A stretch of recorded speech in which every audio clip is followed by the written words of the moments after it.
Esteban.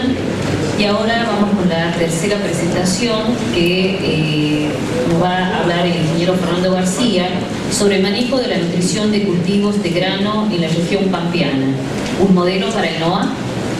El ingeniero García es egresado de la Facultad de Agronomía de la Universidad de Buenos Aires. A su vez hizo la maestría y doctorado en agronomía en la Universidad del Estado de Kansas, investigador de INTA en Balcarce entre el año 1981 y 1998. Desde 1998 es director regional del Instituto Internacional de Nutrición de Plantas, ICNI, y del programa latinoamericano CONOSUR. Muchas gracias, Fernando. Muchas gracias, Victoria. Gracias por todo el día. Muchas gracias a ustedes por estar hoy a la tarde. Se hace largo el día. Y bueno, vamos a tratar de tratar de responder o tirar algunas ideas de esa pregunta que incluimos en el título, ¿no es cierto? Es frecuente, a mí muchas veces me ha tocado venir a Tucumán, siempre un gustazo, y después de un tiempo que no venía a ver un montón de caras amigas otra vez, pero siempre que me había tocado es como que uno trae lo de la región pampeana y siempre estamos con la duda, ¿esto sirve o no sirve acá? ¿No es cierto? Si quieren terminamos la historia acá y yo les digo, sirve, parcialmente. Y la conclusión final que en realidad les voy a decir, sí y no. Ahora los dejo para que escuchen el resto, si no se me van a ir todos a tomar café, ¿no? Creo que hay una buena parte que sirve, creo que hay una buena parte que tenemos que validar, experimentar y calibrar localmente. Que es exactamente lo que decimos cuando nos movemos de un lado al otro muchas veces dentro de la misma región pampeana, porque ustedes la miran como una sola entidad agroecológica y en realidad ahí tenemos una variabilidad enorme entre distintas zonas. Algunos que somos del sur de la provincia de Buenos Aires, ¿no, Gastón? Nos han tratado como que no somos pampeanos. No hay problema. Vos sos tucumano, así que y no tenemos problemas, pero básicamente hay una gran variabilidad también, que es la misma en realidad que vamos a hablar acá. Bueno, entonces yo lo que voy a tratar de comentarles brevemente, o algunas ideas que quiero tirarles en este ratito que tengo, es, bueno, brevemente hablarles de lo que ya nos mostró Fernando Muñoz más temprano acerca de qué es el manejo responsable de los nutrientes, esos 4 requisitos de 4R que él bien definió. Pero básicamente el nudo de la cuestión va a estar en mencionarles brevemente, y yo lo que quiero hacer es un punteo acerca de cómo estamos manejando, qué estamos viendo en el manejo de nitrógeno, fósforo, azufre y algunos micronutrientes que están siendo deficientes y en los cuales tenemos respuesta un poco más al sur del NOA. Y trataremos, y yo en parte les di un poco la idea ya, de responder a si puedo utilizar o no la información de RP, región pampeana, en todo lo que es el NOA. A modo de introducción, a mí me pareció muy interesante, hay un trabajo muy lindo que salió publicado hace muy poco, que hizo un grupo grande de investigadores argentinos, liderado por Fernando Aramburu Merlos. Fernando trabaja en la unidad integrada del INTA de Balcarce, pero trabajó con distintas instituciones del país. Y dentro en realidad de un proyecto internacional, que es lo que ustedes van a ver ahí como www.ielgap.org, es un proyecto que lo que busca analizar es las brechas de rendimiento entre los rendimientos que actualmente alcanzamos y los que serían alcanzables en la condición de manejo de una zona particular. Si es de riego, pero si es de secano, de secano. Es un poco lo que yo les preguntaba más temprano al panel de caña al terminar la mañana, ¿no es cierto? ¿Cuál es esa brecha y cómo la podríamos acortar? Ellos definieron 7 zonas agroecológicas para soja, para trigo, para maíz. Mi idea no es que vean esos números, pero una de esas zonas está alrededor de un núcleo de información meteorológica que es FAMEYA, que entiendo que debe ser el INTA de FAMEYA, y lo que ellos encuentran ahí es que el potencial de rendimiento para ese núcleo, que sería el alrededor de FAMEYA, es de 5.2 toneladas de soja, 12.8 toneladas de maíz y 3.2 toneladas de trigo. Ustedes dirán si eso es riego. No, eso es secano. ¿Cómo se estima ese rendimiento alcanzable? A través de modelos de simulación calibrados y validados de acuerdo a cada una de esas zonas agroecológicas. Eso indicaría que acá en el NOA tenemos una brecha de rendimiento que varía entre el 50 y el 60% según sea soja, trigo o maíz. Nos queda camino para andar, ¿no es cierto? Un poco el desafío, que es el mismo que le planteábamos a la caña en la mañana, es cómo vamos a achicar esa brecha, cómo vamos a ir construyendo en busca de esos rendimientos actuales a los alcanzables. Y algo interesante que les invito que vean con más detalle a los que tienen más interés, es esta figura que también está, la figura que está ahí abajo a la derecha para los que están más lejos, que está también en este trabajo, que lo que muestra es en el eje vertical cuál es la brecha de rendimiento en secano, yo les aclaro que es secano, en porcentaje, va de 0 al 60%, según cómo varía el índice de limitación de agua, también en porcentaje de 0, sin limitación de agua a la izquierda, a 80% de limitación de agua a la derecha. Si ustedes pueden ver la tendencia en todos los cultivos, y esto es a nivel nacional, no solamente del núcleo de Famaillá, lo que va mostrando es que a medida que es mayor la limitación de agua, la brecha de rendimiento entre la actual y la alcanzable se achica. Es decir, que cuanto más agua tenemos, estamos más lejos del rendimiento alcanzable. Cuanto menos agua tenemos, más cerca estamos de ese rendimiento alcanzable. Lo primero que uno genera, discutiéndolo y pensándolo es, bueno, claro, cuando hay mucha seca, todos los rendimientos igualen y se achatan. ¿Sí? Entonces el alcanzable tampoco sube y el actual casi lo acerca. Ahora, los autores plantean algo muy interesante. ¿Será que estamos con estrategias de manejo de cultivos muy defensivas y no aprovechamos y por eso tenemos una alta brecha de rendimiento cuando la condición hídrica es buena? ¿Se entiende eso? Cuanto más agua tengo, más diferencia tengo. ¿Será porque soy muy defensivo y entonces no aprovecho la condición de agua, que es el principal limitante de nuestro sistema de producción? A mí me parece que es muy interesante. Esto va asociado a la aversión al riesgo que tenemos normalmente, a la situación económica. Excusas tenemos 1.000.000, si quieren yo les paso todas las que aprendí en 5 o 6 años de carrera, pero son numerosísimas, ¿no es cierto? Pero hay una realidad. Cuanto más posibilidad tenemos es cuanto más lejos estamos de alcanzar esos rendimientos. Un desafío para que lo charlemos y lo pensemos.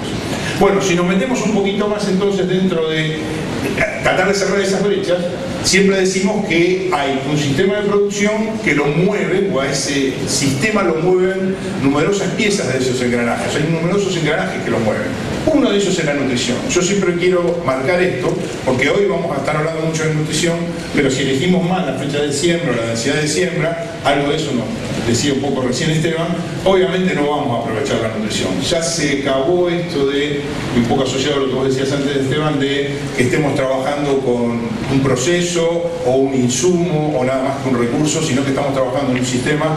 El concepto va a tener que ser mucho más holístico. Dejamos de trabajar con el cultivo, empezamos a trabajar con, ojalá, rotaciones, por ahora secuencia de cultivos.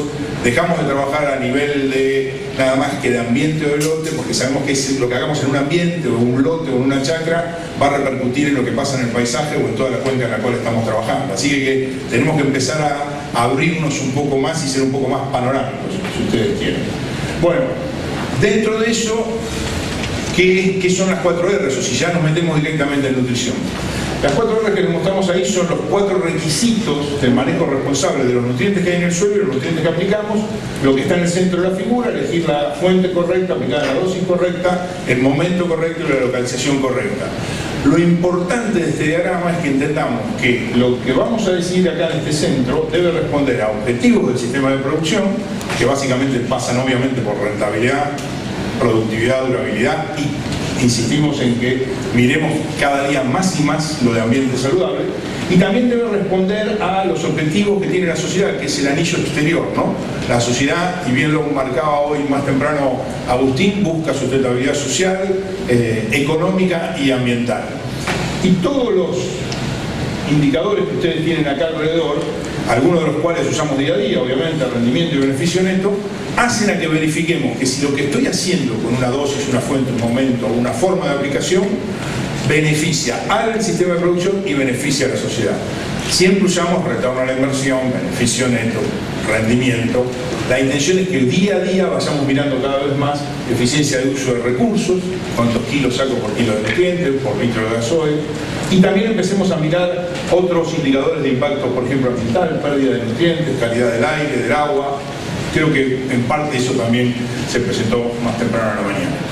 Dentro de todo ese esquema hay una toma de decisión que tenemos que hacer en cada lote, en cada ambiente, en cada sistema de producción que estamos trabajando, y este esquema de vuelta les vuelve a mostrar o nos conceptualiza que tenemos condiciones determinadas de un sitio, que va a ser ese lote o ese ambiente, y una cantidad de apoyos para la toma de decisión.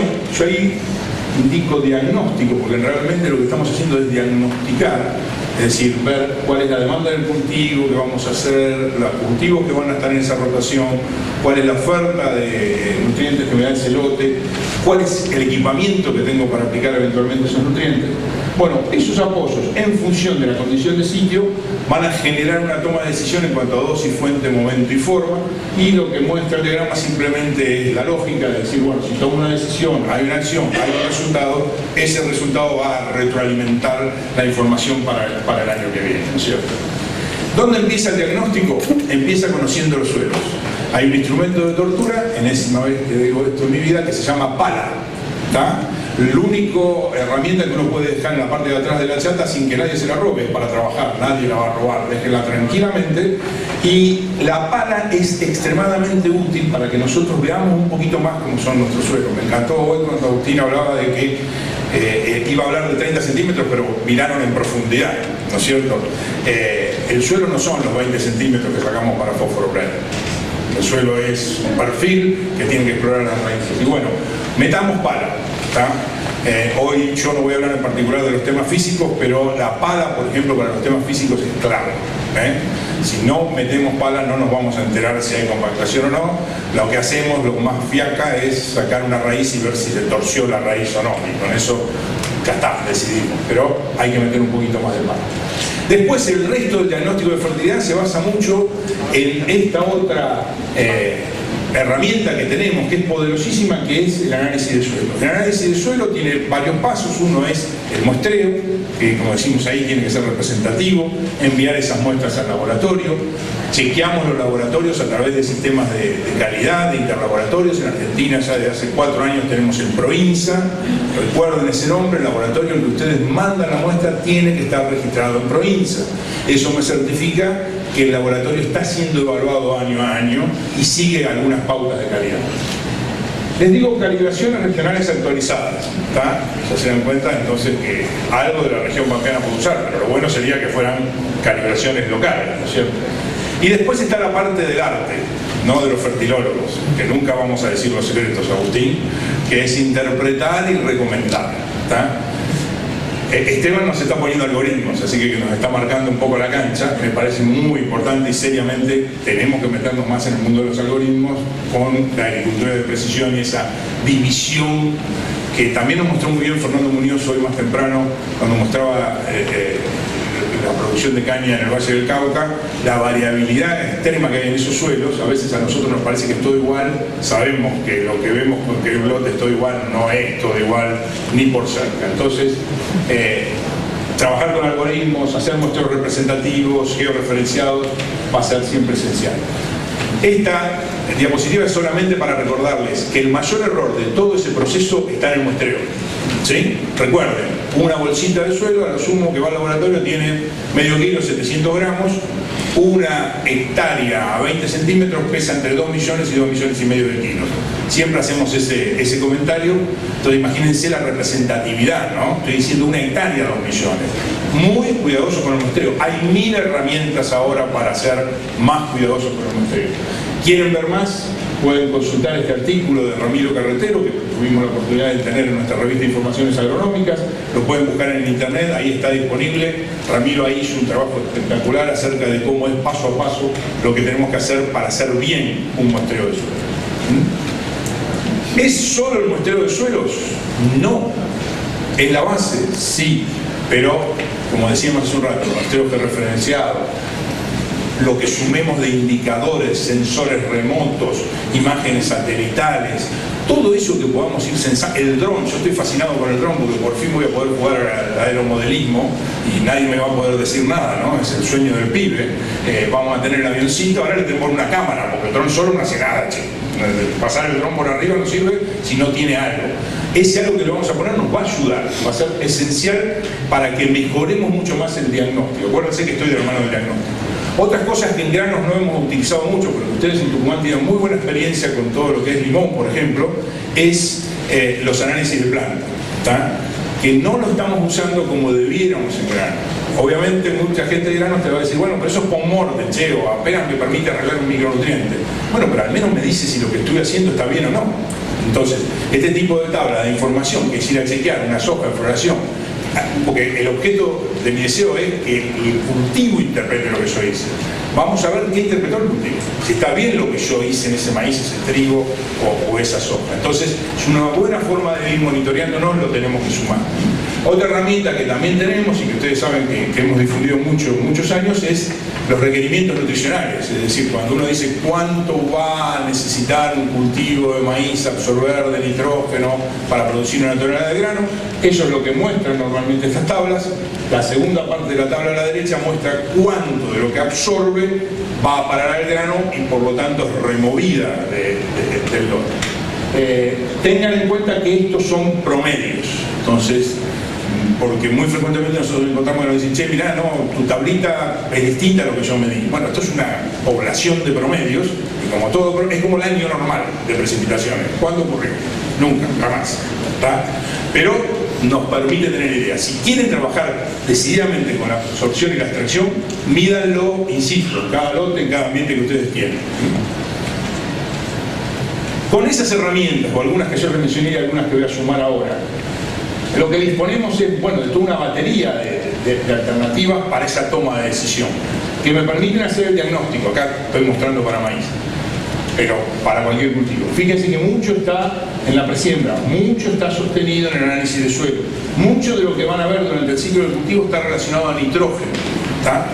Y eso está relacionado a la dinámica del nitrógeno que muy bien fue descrita esta mañana. Es decir, ese nutriente que tiene una dinámica extremadamente rápida y que siempre tratamos de sincronizar la oferta del suelo, del fertilizante que apliquemos con la demanda del cultivo para mejorar la eficiencia económica y también reducir el impacto ambiental. Hay un montón de herramientas acá abajo que me van a permitir mejorar la nutrición nitrogenada de ese cultivo siendo lo más eficiente. Y nitrógeno, como también se habló por el caso de caña, obviamente es el tema principal alrededor del cual gira el rendimiento de los cultivos. Acá simplemente hay un listado de las alternativas que alguna vez nos planteamos y decimos, bueno, queremos mejorar la eficiencia de uso del nitrógeno. ¿Cuáles son esas alternativas? Fíjense que el listado es enorme, y lo podemos discutir probablemente en otra ocasión. Pero que empieza con mejorar los diagnósticos y las recomendaciones.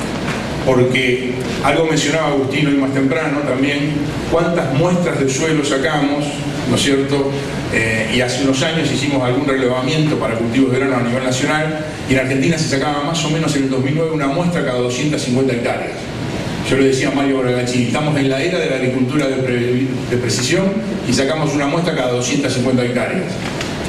Mucho monitor de rendimiento, poco muestreo de suelo, ¿está?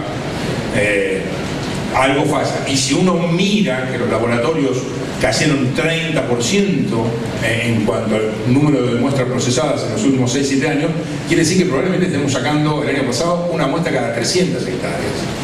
¿Cuánto cuesta un análisis de suelo? ¿Cuánto decide de la inversión que yo hago en aplicar o no un fertilizante?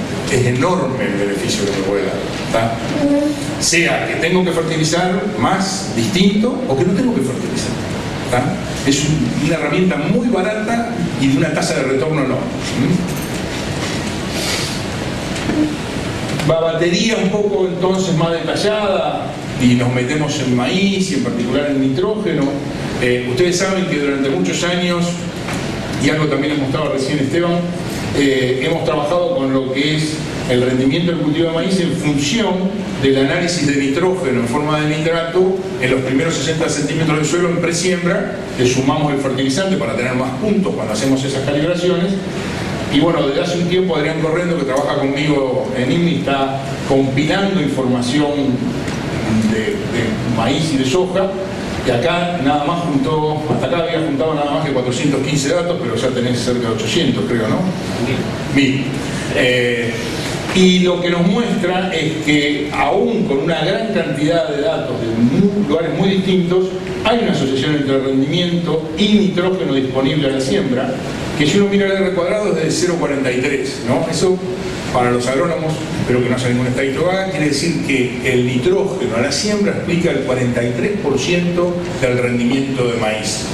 Puede ser muy poco, para mí es enorme, porque es nada más que nitrógeno. Olvídense del agua, la variedad, la fecha de siembra, Ahora, también me dice que alrededor de esta curva hay una variabilidad enorme. Entonces, lo que me sugiere es, hay una relación. Ahora tenés que ir a buscar calibración local o ver cuáles son los factores que afectan cómo se mueve esa curva en ese rango que se ve ahí. Es un poco lo que está haciendo Adrián ahora, ver si son las fechas de siembra, si son los híbridos, si son las lluvias, si es el manejo del cultivo, si es la zona. Pero la relación está. Y yo no tenía datos ahora para decir, bueno, cómo entra acá en NOA, pero la zona más cercana que me pareció que les podía interesar es zonas también más nuevas, que no tienen datos de estos análisis, que son Villa María y una serie de ensayos que estamos haciendo con los CREA Córdoba Norte, al norte de la ciudad de Córdoba, que son las estrellitas estas. Lo que nos van mostrando es que, bueno, se acomodan a esa curva, pero muestran la misma variabilidad. Ahora, esas zonas tendrán que generar una curva local para ellos, regional, que precise mucho mejor esta relación de rendimiento y nitrógeno disponible en el suelo. Siempre quedan las preguntas, che, ¿cómo lo podemos mejorar? Y por ahí ustedes recordarán, habrán visto o habrán tratado de usar metodologías como es el análisis de nitrógeno en el suelo, pero a las 6 hojas, cuando ya el cultivo de maíz está más avanzado, como un indicador de la mineralización, mencionárselos nada más. Algo interesante que habría que hacer cuando uno trabaja en experimentación en una zona en particular. En los últimos años ha aparecido un nuevo indicador, que es un indicador de la capacidad de mineralización que tiene el suelo, que es el nitrógeno anaeróbico, nitrógeno incubado en anaerobiosis por una semana, algo bastante parecido a lo que nos mostraba hoy Fernando Muñoz más temprano del ISNT, que mide las aminoazúcares, si ustedes recuerdan. Este mide la liberación de nitrógeno de la fracción orgánica, nos permite mejorar un poco esa relación. En esto se está trabajando bastante a nivel de la región pampeana. Por supuesto nos entusiasmamos mucho con los sensores, entonces tenemos un Minolta, que es un sensor local, o que es un Green Seeker, que es un sensor que va pasando por arriba y mide la cantidad de biomasa y el color, NDVI, que determina, se relaciona con el crecimiento del cultivo, se relaciona con la absorción de nitrógeno del cultivo y finalmente se relaciona con el rendimiento, es decir, el NDVI relacionado al rendimiento, muy buena correlación que me permite también ir ajustando las dosis de nitrógeno. ¿Cuánto usamos de esto? ¿Cuál es el nivel de adopción de esta tecnología? Por ahora es muy bajo. ¿Está? Hay mucho desarrollo en esto, ha sido líder INTA Paraná, el grupo de Ricardo Mercioli. Ricardo ha trabajado también, creo, acá con algunos ensayos en caña, no sé si con ustedes o con INTA Famellá, pero también hay información, creo, que en caña en esto que puede llegar a ser también muy interesante. El último punto del nitrógeno que quiero mencionar rápidamente son los modelos de simulación. Esto es una portada del modelo triguero, que en realidad no es modelo, es una carcasa triguero de un modelo de simulación que es el modelo Ceres Trigo, pero también está hecho para maíz. Son trabajos de la Facultad de Agronomía de Buenos Aires con los grupos CREA.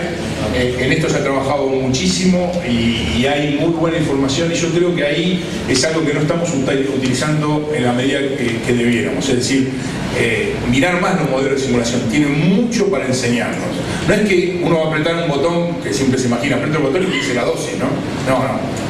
Das un botón, pones un escenario, ves lo que va pasando con el nitrógeno, ves lo que va pasando si cambias fecha de siembra, si cambias año climático, si cambias variedad, incluso si cambias híbrido de maíz. Es decir, me permite integrar mucho más, un poco lo que les proponía allá por el principio, ¿no es cierto? Soja y nitrógeno es inoculación, ninguna duda nos queda. De aumento de rendimiento no. Cuanto más nitrógeno pongan las bacterias, menos estoy poniendo yo nitrógeno en el suelo. Así que siempre estoy haciendo negocio, ¿está? La duda siempre con soja, especialmente en los últimos años, es, bueno, está el desafío de aumentar el rendimiento de soja, no necesitará fertilizante. Miren lo que pasa en la medida en que yo aumento dosis de fertilizante con la cantidad de nitrógeno que viene de la fijación biológica. Enseguidita apenas empiezo a poner nitrógeno de fertilizante, lo que cae es el aporte. La planta suplanta muy rápidamente el nitrógeno que tiene que fijar con nitrógeno del suelo. Es mucho más barato tomar nitrógeno del suelo que fijarlo, ¿tá? Lo va a hacer automáticamente. Entonces, fertilizando con nitrógeno hay menos aporte de fijación biológica. En rojo y con signo de admiración, ¿tá? Pero siempre está la preguntita, ¿no? Che, ¿y no habrá la fijación biológica? ¿No podrá satisfacer necesidades de cultivo de más de 6.000 kilos por hectárea? Primero yo quiero ver los más de 6.000 kilos por hectárea, después charlamos. Pero bueno, es un desafío que tenemos, lo queremos hacer aunque sea experimentalmente. La verdad es que lo que hemos visto hasta ahora es que la respuesta a esa fertilización nitrogenada, que a veces la hacemos tardía, no es consistente. Algunas veces hay, muchas veces no hay, y cuando hay es baja.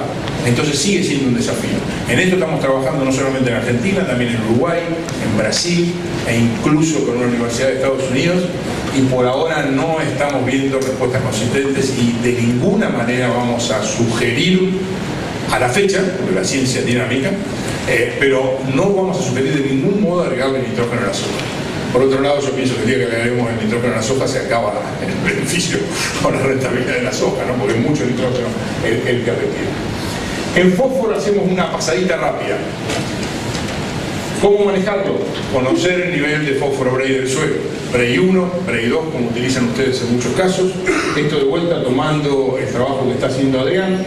El rendimiento relativo, el rendimiento sin fósforo dividido el rendimiento con fósforo en función del nivel de fósforo Bray. Ahí ya hay 3 curvas para tipos de suelo distintos, niveles vérticos, típicos o acrudoles.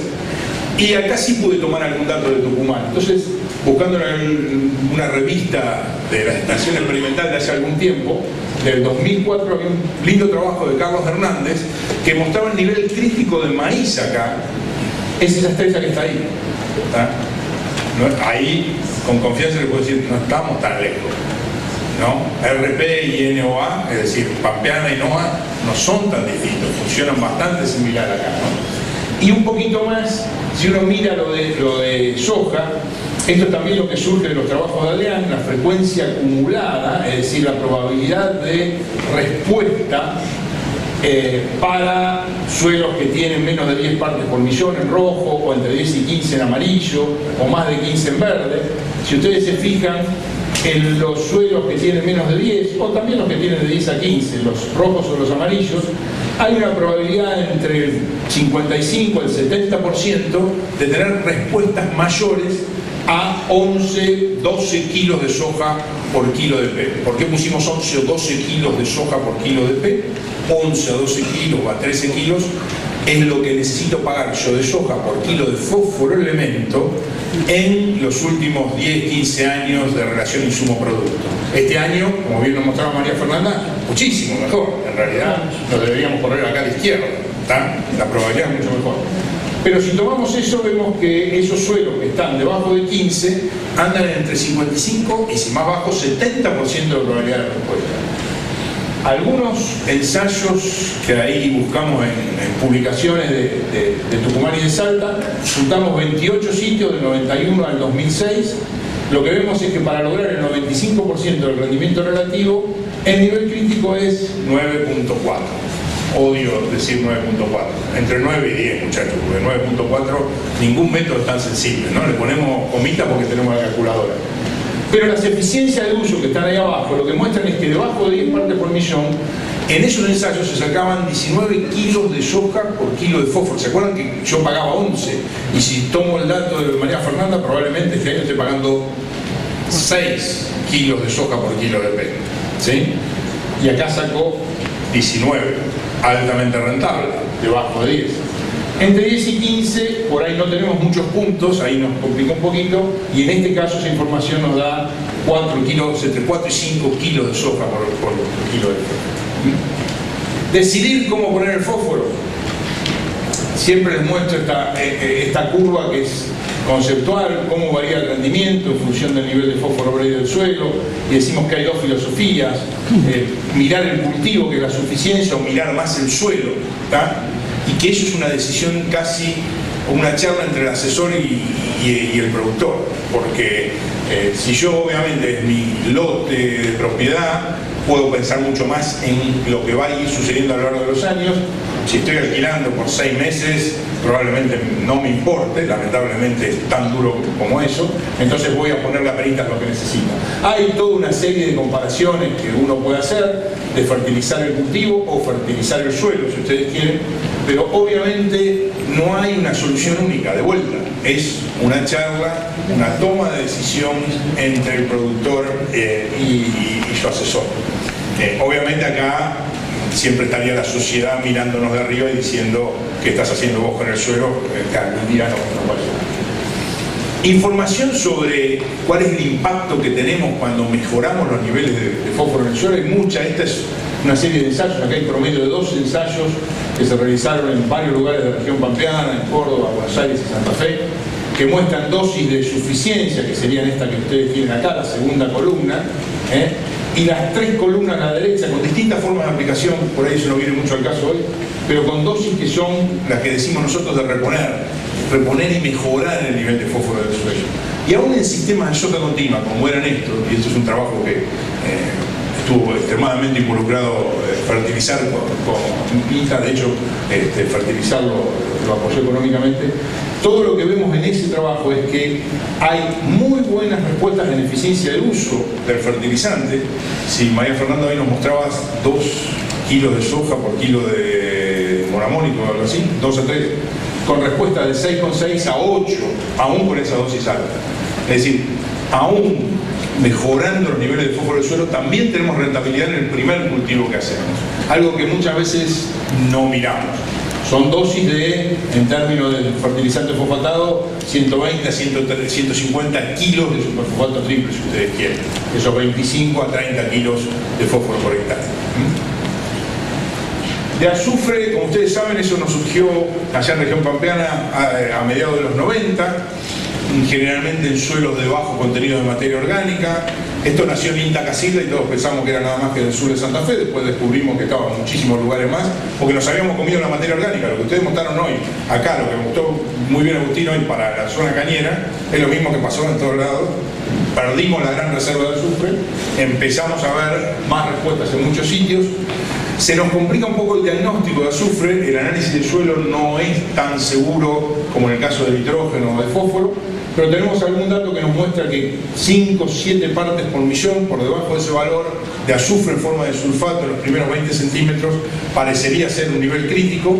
Y también estamos explorando bastante todo lo que es el aporte de las fracciones orgánicas más lábiles, incluso pudiendo usar un indicador como sería el nitrógeno lábil, como el nitrógeno tiene el mismo ciclo que el azufre, para indicarnos si hay potencial de respuesta a azufre.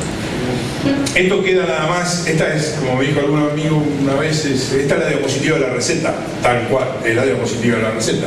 Ponele 10 a 15 kilos de azufre a la soja, te va a responder económicamente, etcétera, etcétera. Pero bueno, ahí ven las fotos de las diferencias y un poco algunas ideas a modo de resumen de lo que fuimos viendo a lo largo de los años en azufre. Terminando un poco con este punteo rápido que les estaba haciendo, los micronutrientes, que hasta hace unos años obviamente no los mirábamos. Siempre cuando miran micronutrientes, acuérdense que primero hay que cubrir los demás, ¿sí? NPS, compactación del suelo, estado hídrico, acidificación, bases, y ahí vienen los micronutrientes, que son tan esenciales como los demás. Eso bien lo aclaró hoy Lalo de la mañana cuando nos mostraba los nutrientes esenciales para el cultivo de caña. Los 17 de esos son los mismos que para los cultivos de grano, así que también forman parte de todo lo que tenemos que ver. Juegan en distintos roles. Por ahí algo muy interesante que hace unos años nos mostró Ismael Karma, que es un investigador de Turquía que trabaja mucho en todos estos temas, es el impacto que tiene a veces indirecto, zinc y boro. ¿Y qué función juegan? Y juegan una función en la permeabilidad celular. Entonces, si yo tengo deficiencias de zinc y de boro, hay más exudados en las raíces. Más exudados implica más crecimiento de patógenos, doctor Prope, ¿está bien? Y eso implica que va a tener menos defensas esa planta. Y en realidad parece un efecto indirecto, pero es un efecto concreto nutricional, ¿no es cierto? Parte de las interacciones. Lo que vemos más al sur, muchos problemas de boro, la residencia de boro en la materia orgánica, como nitrógeno, como fósforo, como azufre. Algo nos mostraba hoy Esteban ya de algunos datos en los relevamientos que hicieron ellos en las unidades de agronomía. Y el otro fuerte es el tema también de zinc, fundamentalmente en maíz, donde hemos visto buenas respuestas, e incluso hay todo un gran grupo de investigadores de INTA y de otras instituciones liderados por Pablo Barbieri y Dita Balcarce, que generó estas curvas de calibración que nos dicen que debajo de una parte por millón de zinc en suelo estaríamos en situación de deficiencia, al menos para el cultivo de maíz. Así que bien interesante ya tenerlo como referencia también para eventualmente usarlo tentativamente en los relevamientos que están haciendo ustedes acá. Como ya me pasé de tiempo, che, Adrián, conmigo tenías que ser un poco mejor. Bueno, Sansano lo recomendó. Pero les quiero dejar un último mensaje interesante. Yo les decía al principio, miramos el cultivo, le digo, miremos más el sistema, miremos más la rotación, faros largos. Es una escala temporal y espacial que nos cambió, son años y hay que mirar paisajes o cuencas. Y bueno, pero les fui mostrando cultivo por cultivo, nutriente por nutriente. A ver si lo puedo poner todo junto. Desde hace ya 17 años llevamos con los CREA del sur de Santa Fe una red de ensayos, siempre en el mismo lote, siempre en las mismas parcelas, que básicamente trabajan alrededor de nitrógeno, fósforo y azufre y alguna exploración con otros nutrientes. Esa red realmente nos dio una gran cantidad de datos y muchísima información. Hay 5 sitios actualmente en campos de productores. Si ustedes miran las diferencias que tenemos y quieren tener algún dato, según la condición de fertilidad inicial tenemos respuestas de 120% en producción acumulada de granos y la más baja en el sitio de mayor fertilidad inicial de 27% de respuesta a lo largo de 16 años, ¿no es cierto? Esta es información productiva que se asocia a información económica. Si ustedes miran nuevamente, según la condición de fertilidad inicial, tenemos un margen que varió de $80 por hectárea por año a $370 por hectárea por año. Me parece que esto es muy interesante, es lo que más nos entusiasmó siempre, el motorcito que nos llevó a seguir con esos ensayos. Pero hay un nuevo capítulo de eso que luego de varios años de tener en el mismo lugar la misma experiencia nos permitió ver cuál fue el impacto en el suelo, y ahora lo que queremos ver es el impacto en el ambiente. Ya casi no nos interesa, ya responde al nitrógeno, ya lo sabía eso. Yo lo que quiero ver es qué hace con el suelo. Y acá lo que vemos es, comparando testigo y fertilización en EPS, bueno, tendencias a incrementar el contenido de carbono orgánico, la actividad microbiana, sin cambios en la densidad aparente y un semáforo amarillo en cuanto a acidificación. ¿Sí?